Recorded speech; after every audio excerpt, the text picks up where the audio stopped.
今天，各机关事业单位，包括中小学，收到文件通知，杜绝圣诞节之类搞任何庆典活动，不提倡过圣诞节，请大家支持这一政府决议。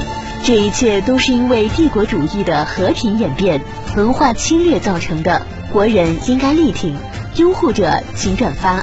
查了好多资料才知道，许多的中国人只知道过洋鬼子的圣诞节、守狂欢夜，但是他们并不知道狂欢夜的由来。1898年，八国联军侵略中国，打到了辽宁省丹东市。这天晚上是他们所谓的狂欢夜。禽兽不如的八国联军在丹东市发动了屠城的兽行，570多名中国妇女被强暴凌辱。日本邮报描述，联军以杀人取乐竞赛，法军将中国人追进死胡同，用机枪扫射10分钟，直到不留一个活口。英军将中国人赶成一堆，然后用炮轰毙。德军遇到中国人，一律格杀勿论，枪杀、刺死、绞刑、烧死、棍击、勒死、奸杀，无所不用其极。街头到处都是砍下的人头，许多房屋里悬有首级和被扒光肢解的尸体。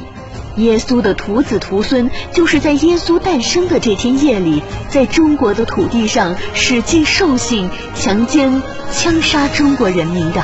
他们是狂欢了，可是中国的妇女、男人都遭殃了。为了打击中国人民的意志，让丹东事件永远作为中国人民的耻辱，耶稣的徒子徒孙们把这血腥的夜晚称为狂欢夜，以示永久纪念。这就是狂欢夜的由来。